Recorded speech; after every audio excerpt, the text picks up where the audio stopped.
ओम नमः शिवाय। ओम देवेंद्र मौलिमंदार मकरंदकणानुना विघ्नं हरन्तु हेरम्ब चरणाम्बुजरे नमः। ओम गंगणपतये नमः।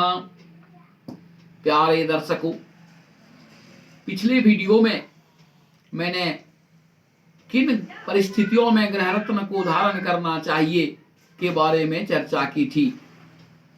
आप लोगों का हार्दिक स्वागत करते हुए आज मैं चर्चा करने जा रहा हूं एक और परिस्थिति की, और वह परिस्थिति है आपकी बीमारियां।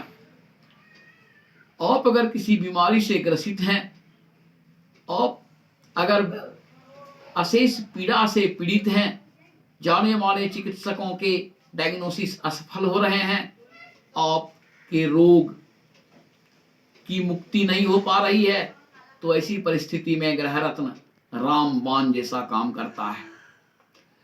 तो इसके पहले मैं आपसे निवेदन करना चाहूंगा कि ग्रह रत्न धारण करने के पहले आप किसी जाने माने ज्योतिषी से डायग्नोसिस करवा के ही ग्रह रत्न पहने, अन्यथा ग्रहों का प्रभाव के कारण ग्रह रत्न मारक भी हो सकते हैं।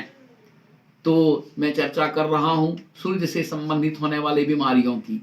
हड्डी रोग, घुटने का दर्द, जांघ का दर्द, पीठ की पीड़ा, हड्डी संबंधी अन्य बीमारियां, पेट की बीमारियां, आंख की बीमारियां और मानसिक उत्तेजना तथा त्वचा रोग इत्यादि सूर्य के कारण होते हैं।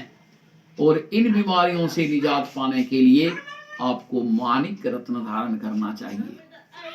सूर्य के बाद चंद्र के दबे रहने से, चंद्र के कमजोर रहने से कौन कौन बीमारियां हो सकती हैं, जैसे मानसिक उत्तेजना, गुस्सा, चिड़चिड़ापन, निराशा, डिप्रेशन, श्वास संबंधी बीमारी, अनिद्रा, सर्दी, जुकाम तथा कैंसर, दंत रोग, मूत्र रोग आदि चंद्रमा के दबे रहने से होते हैं।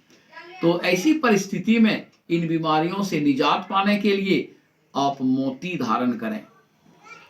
मंगल अगर आपकी कुंडली में दबे हुए हैं तो किडनी संबंधी रोग, पीलिया, पाइल्स, पथरी, बात रोग, ट्यूमर, कुष्ठ, प्रदर, रजोदोष इत्यादि की शिकायत होने लगती है। तो ऐसी परिस्थिति में मूंगा धारण करें। बुध अगर आपकी कुंडली में दबे हुए हैं तो स्मरण शक्ति की कमी, एकाग्रता की कमी, अल्सर, गलगंड तथा आंख की बीमारियां और खांसी, टॉन्सिल इत्यादि होना शुरू हो जाता है। तो ऐसी परिस्थिति में पन्ना धारण करने से आपको इन बीमारियों से निजात मिल सकती है। बृहस्पति अगर कमजोर हो तो मानसिक अशांति, कैंसर, पीठ का दर्द, मेरुदंड का दर्द, पथरी, आंत संबंधी शिकायत, पेट की शिकायत, अजीर्ण, दंत विकार तथा मूत्र संबंधी दोष हो सकते हैं, होते ही हैं। तो इन बीमारियों से निजात पाने के लिए आपको पुखराज धारण करना चाहिए। शुक्र अगर आपकी कुंडली में दबे हुए हैं, कमजोर हैं, तो नपुंसकता, नींद में चलने की बीमारी, त्वचा में चमक की कमी तथा एक डिप्रेशन जैसा मन, धात संबंधी रोग, गर्भाशय का रोग, शादी करने की इच्छा का नहीं होना इत्यादि बीमारियों का होना शुरू हो जाता है। तो ऐसी परिस्थिति में इन बीमारियों से छुटकारा पाने के लिए अगर जरकन या हीरा पहन लें तो चुटकी बजाते इन समस्याओं से मुक्ति मिल जाएगी। आपकी कुंडली में बंधुओं अगर शनि दबे हुए हैं तो नस की पीड़ा, पक्षाघात, पिंडली का रोग, कैंसर, एनीमिया, डिप्रेशन, अल्सर, बार बार चोट लगना, अस्थिभंग हो जाना इत्यादि बीमारियों से आपको सामना करना पड़ेगा। ऐसी स्थिति में नीलम धारण करें। राहु अगर आपकी कुंडली में दबे हैं तो फाइलेरिया, भ्रामक मन, मन का बार बार किसी के प्रति आकर्षित हो जाना, रक्त संबंधी विकार, शूल, दर्द होने लगते हैं।